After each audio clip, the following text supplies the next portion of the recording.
क्या किलक साहब कह रहे थे कि एक ड्राइवर, एक व्यक्ति गायब है, 1 महीने से गुमशुदा है।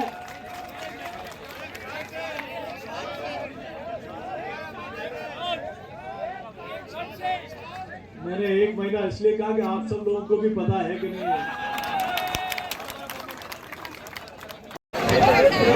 भारत माता की, भारत माता की। हमारे नवनियुक्त प्रदेशाध्यक्ष युवा योगेश्वरी हमारे सीपी जोशी साहब पधार गए हैं। सभी कार्यकर्ताओं से मेरा विनम्र आग्रह है, हम सब कल मेरे सभी कार्यकर्ताओं का आग्रह है, कर्तव्य धोनी से आपका हार्दिक स्वागत है। भारत माता की, भारत माता की, वंदे वंदे मोदी जिंदाबाद, सीपी जोशी जिंदाबाद। जिन कार्यकर्ताओं को मंच पर अध्यक्ष लोगों को बिठाने की जिम्मेदारी दे रखी है वो अपनी ड्यूटी सही ढंग से करें भाई। सभी कार्यकर्ताओं से आग्रह करता हूं अपना स्थान करें। मैं हमारे नवनियुक्त प्रदेशाध्यक्ष श्री सीपी जोशी साहब का मंच पे नागौर की जनता की ओर से हार्दिक अभिनंदन और स्वागत करता हूं। अब मैं हमारे आज की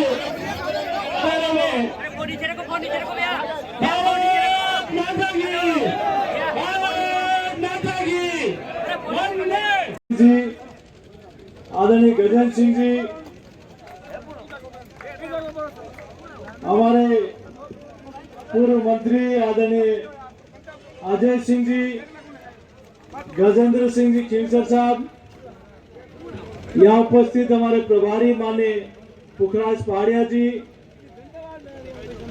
इस संभाग के प्रभारी और प्रदेश के उपाध्यक्ष माननीय प्रसन्न मेहता जी, प्रदेश के उपाध्यक्ष आदरणीय माधवराम चौधरी जी, प्रदेश के मंत्री माननीय अशोक सैनी जी, माननीय श्रवण सिंह जी, यहाँ के जिला प्रमुख माननीय भागीरथ जी चौधरी साहब, उप जिला प्रमुख माननीय शोभाराम जी मेघवाल साहब, हमारे मंचासीन हमारे नेतागण माननीय मंजू बागमार जी, मान सिंह जी, विजय सिंह जी, जितेंद्र सिंह जी, आदरणीय श्रीराम जी, आदरणीय रामचंद्र जी, वीरेंद्र सिंह जी, रमाकांत जी, और यहाँ उपस्थित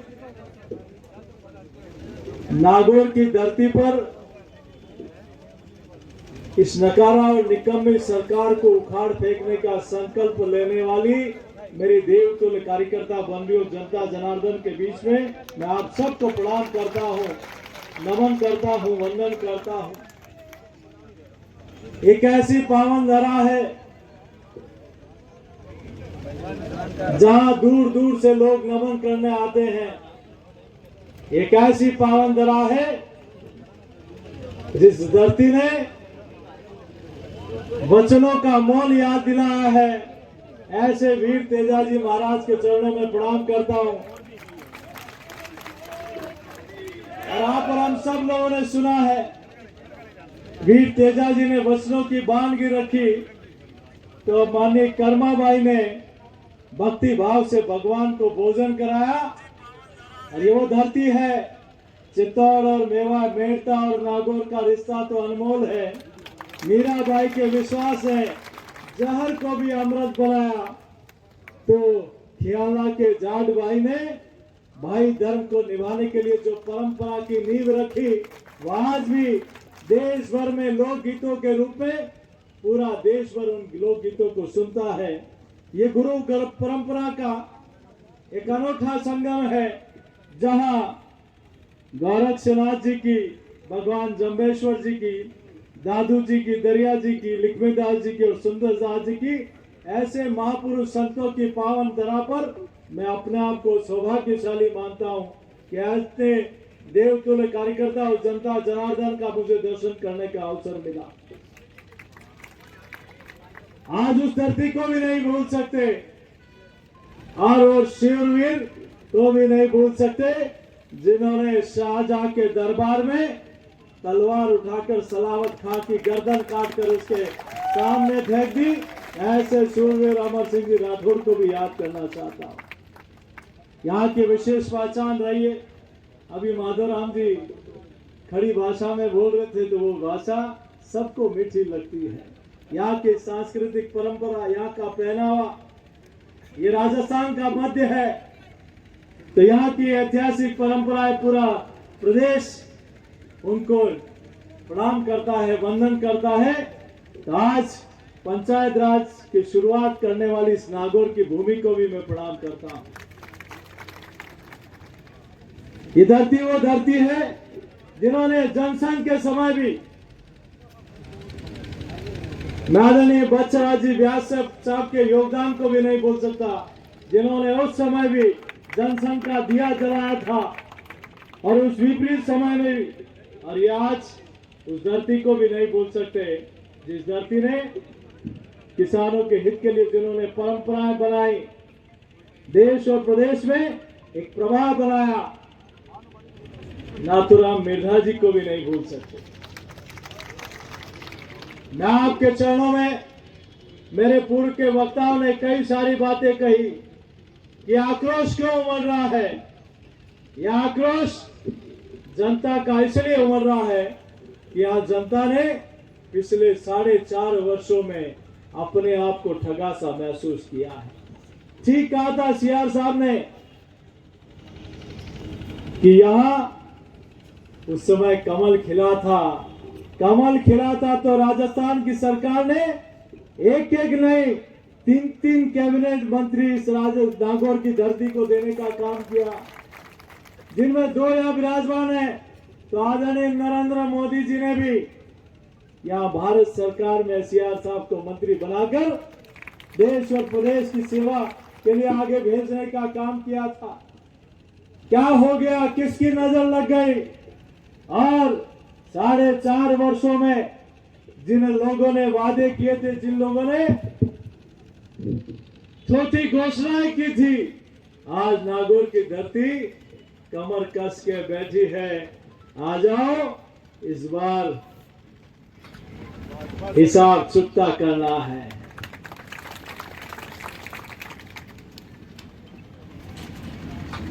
कहकर धोखा देना इनकी फितरत में है, लेकिन नागौर की फितरत में यह भी है, जो धोखा दिया है किसी ने तो उसका उचित जवाब देना भी नागौर की जनता जानती है। सरकार में आना अलग बात है, डरिए मत। ये आंधी है भारतीय जनता पार्टी की, जो कांग्रेस को उखाड़ फेंकने का संकल्प ले रही है। यह हवा है भारतीय जनता पार्टी की, जो राजस्थान में कमल खिलाने को आतुर है। किसी ने कहा था कि शासन में आने के लिए किसान का बलिदान आवश्यक है। किसी ने कहा था कि हम सरकार में आएंगे तो संपूर्ण कर्जा माफ करेंगे। आज वो किसान भाई कर्जा जमा नहीं कर पाया, उसका क्या दोष है? जिसकी जमीन आज नीलामी की कगार पर है, जो किसान आज आत्महत्या कर रहा है कि मुख्यमंत्री जी आपने कहा था मैं संपूर्ण कर्जा माफ करूंगा, आज मेरी जमीन नीलाम हो रही है, मैं आत्महत्या कर रहा हूं, उसका कोई जिम्मेदार है तो माननीय मुख्यमंत्री जी आप और आपकी सरकार है। क्या दोष था उस किसान का? यहाँ अजय सिंह जी बैठे हैं, आदरणीय वसुंधरा जी मुख्यमंत्री थी तब, उन्होंने कहा कि हम 50,000 का कर्जा माफ करेंगे। हुआ कि नहीं हुआ? और आज राजस्थान में एक भी किसान यह नहीं कह सकता कि मेरा संपूर्ण कर्जा माफ हुआ है। आज इन्होंने सरकार में आते ही पहले 10,000 का बिजली का बिल माफ था, 4 साल तक बिजली चालू कर दी, बिल लेने लग गए। जब अंतिम समय आया, जब आपकी सांसें गिनती की बज गई, आप अंतिम दौर में हो, तब आप कह रहे हो कि इतने यूनिट फ्री बिजली देंगे। अरे फ्री बिजली तब दोगे जब तारों में करंट आएगा, तारों में करंट ही नहीं है तो फ्री बिजली किस काम की है? माननीय गहलोत साहब, आज मेरा युवा साथी बैठा है, किस प्रकार का खिलवाड़ किया, किस प्रकार का धोखा देने का काम किया। और ये धोखा देने की वानगी आज की नहीं, इनको पुरानी है। जब पहले ये मुख्यमंत्री रहे तब मुझे अच्छी तरह ध्यान में 2000 में जिला परिषद का मेंबर था। मैं ऐसे ही अपने वार्ड में, विद्यालय में भी जाता था, लोगों के बीच में भी जाता था। एक ऐसे ही स्कूल में चला गया, नाम उन्होंने रखा राजीव गांधी पाठशाला। एक भाई पढ़ा रहा था, वहां एक हिमालय है, यहां से गंगा नदी निकलती है और इधर होते हुए, उधर होते हुए, इधर होते हुए अरब सागर में जाकर गिरती है। मैंने कहा भाई ये अरब सागर में क्यों डाल रहे हो, तो बंगाल की खाड़ी में जाती है। बोले भाई साहब तंबाकू खैनी रगड़ते हुए बोला कि 1500 रुपए में तो ये अरब सागर में ही जाएगी, वैसा बंगाल की खाड़ी में नहीं जा सकती। ये इस प्रकार के लोग जिन्होंने उस नरेगा में मजदूरी जितनी मिलती थी उतना उस युवा, पढ़े लिखे युवा को रोज पैसा नहीं मिल पाता था, नरेगा के मजदूर से भी कम उसको मेहनताना मिलता था। इस प्रकार की हालत उस समय भी इन्होंने मुख्यमंत्री रहते हुए राजस्थान के युवाओं को की थी। आज युवा बेरोजगारी भत्ता नहीं मिल रहा है, अपने आप को ठगा सा महसूस कर रहा है। युवाओं के हौसलों को तोड़ने का काम अगर किसी ने किया तो राजस्थान की सरकार ने किया। मैं युवाओं से कहना चाहता हूं, और युवा जब मचलता है, और हमने सुना भी है, तलवारों की धार पर इतिहास बदलता देखा है, जिस ओर जवानी चलती है उस ओर जमाना चलता है।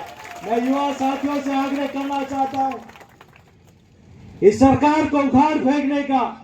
और आप दूसरी तरफ देखिए, ये करें अनेक मोर्चों पर, चाहे सरकारी नौकरी हो, चाहे स्किल्ड या अनस्किल्ड सेक्टर में हो, भारतीय जनता पार्टी की जब भी सरकार आई युवाओं को प्रायोरिटी देने का काम अगर किसी ने किया तो भारतीय जनता पार्टी की सरकार ने किया। मित्रों, किस प्रकार से राजस्थान के हालात हुए हैं। मैं भी एक किसान का बेटा हूं। ये ऋषि और कृषि परंपरा का राष्ट्र रहा है, ये ऋषि और कृषि परंपरा का प्रदेश रहा है। और इस प्रदेश में इतने वर्षों तक, 60 वर्षों तक जिन्होंने देश और प्रदेश में शासन किया, क्या हालत। कांग्रेस का हाथ गरीब के साथ, कांग्रेस का हाथ किसान के साथ।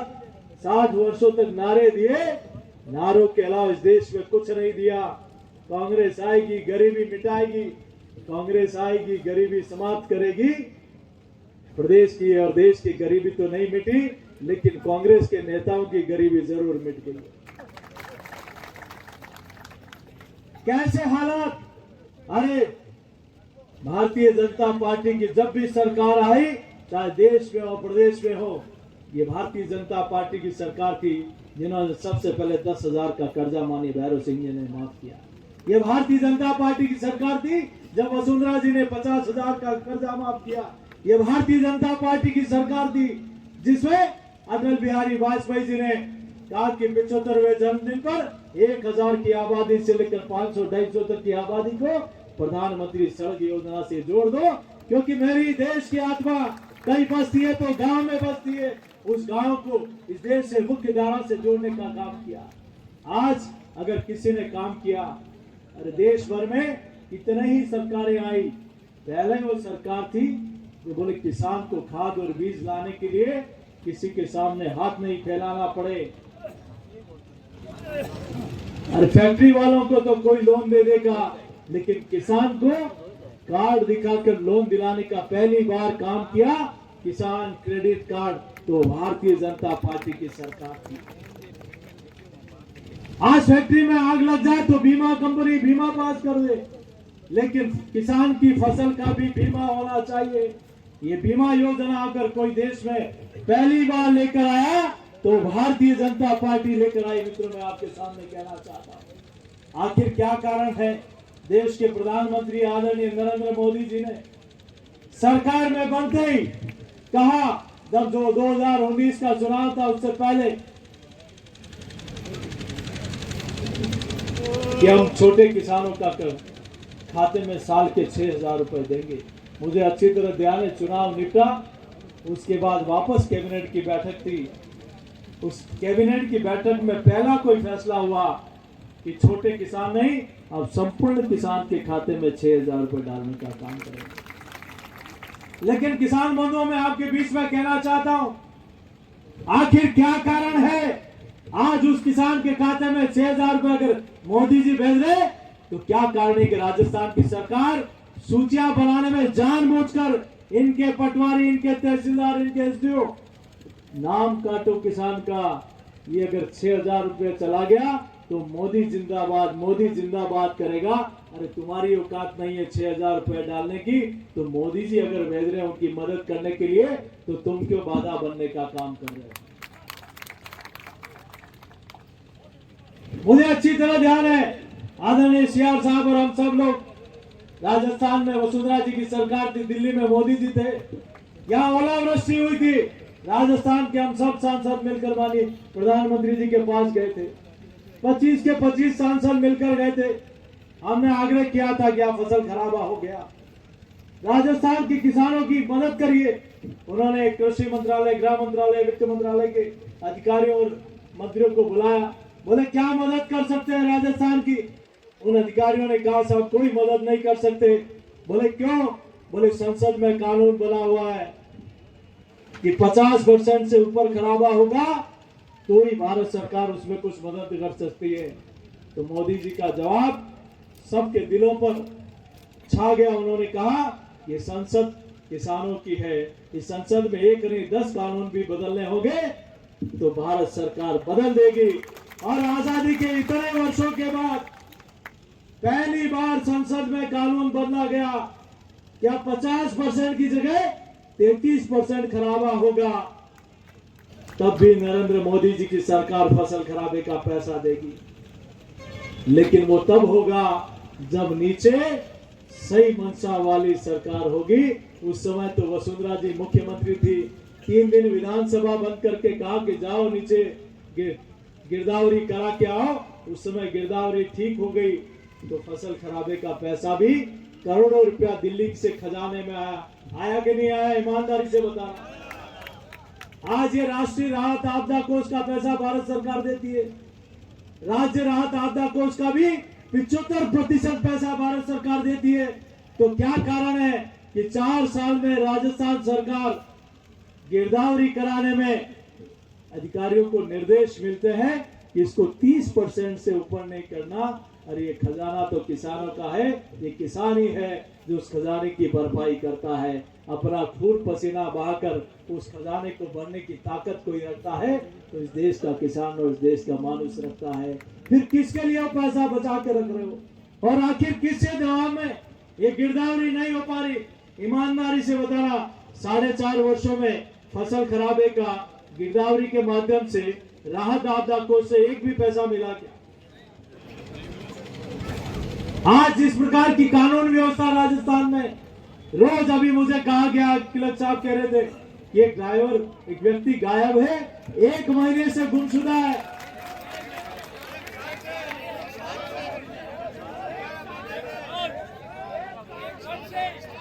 मैंने 1 महीना इसलिए कहा कि आप सब लोगों को भी पता है कि नहीं है।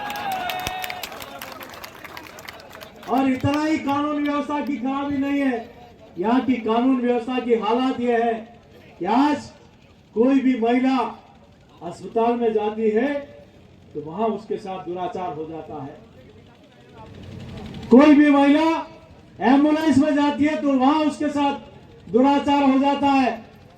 आपको आश्चर्य होगा, जयपुर के पास में एक पति के सामने महिला के साथ रोककर उसके साथ दुराचार किया गया। आज एक महिला जो एक ऑफिस में गई थी उसके साथ गलत व्यवहार हुआ तो एक पुलिस ऑफिसर के पास गई, उसने भी उसकी उस वक्त को लौट डाला।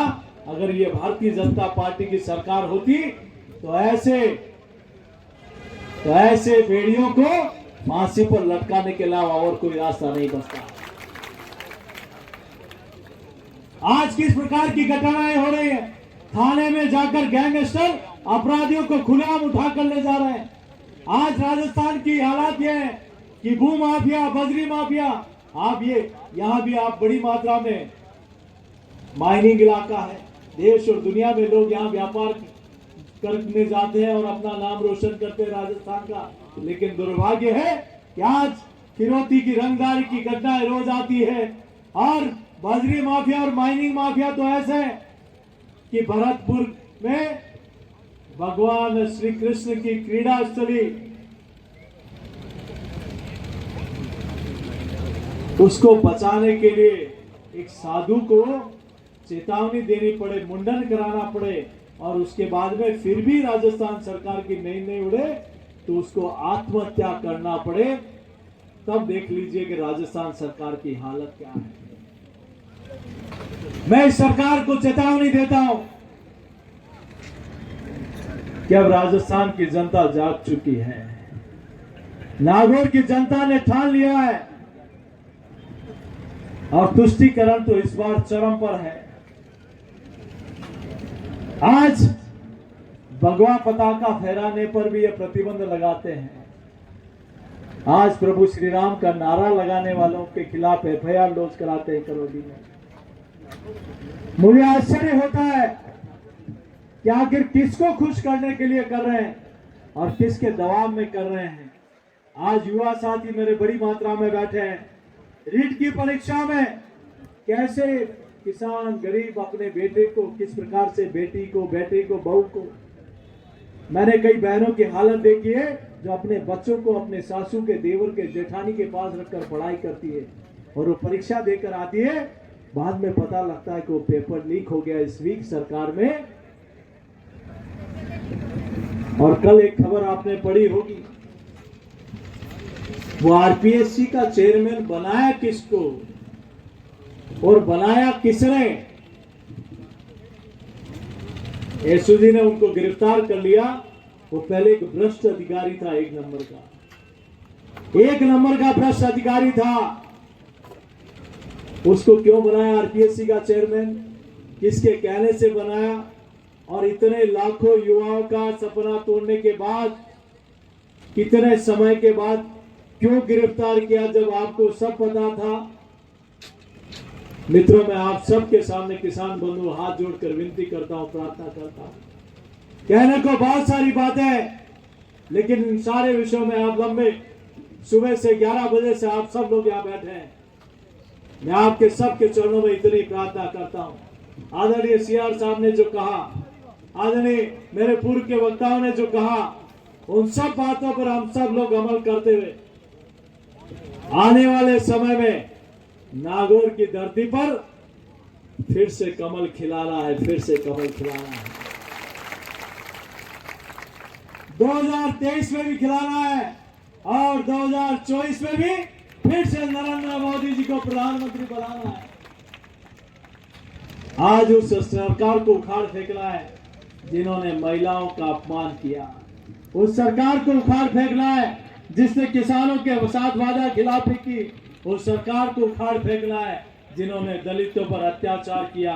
उस सरकार को उखाड़ फेंकना है जहां पूरे देश भर में सबसे ज्यादा पेट्रोल और डीजल की कीमत है।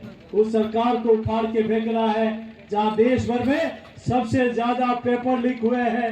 उस सरकार को उखाड़ फेंकना है जहां नेशनल क्राइम ब्यूरो की रिपोर्ट में सबसे ज्यादा अपराध जहां होते हैं। उस सरकार को उखाड़ फेंकना है जहां कानून व्यवस्था का कोई नाम नहीं है। तैयार है हम सब लोग इसके लिए? तैयार है तो मेरे साथ उठाए हाथ और संकल्प की मुट्ठी भर के एक बार जयघोष करेंगे। बोलो भारत माता की, भारत माता की, वंदे वंदे वंदे। बंधुओं, इसी तरह का जोश और उत्साह जब तक इस सरकार को उखाड़ नहीं फेंके तब तक हमें बनाए रखना है। यही निवेदन करते हुए मैं अपनी वाणी को विराम देता हूं। जय श्री राम। हमारे जिले के प्रभारी पुखराज जी।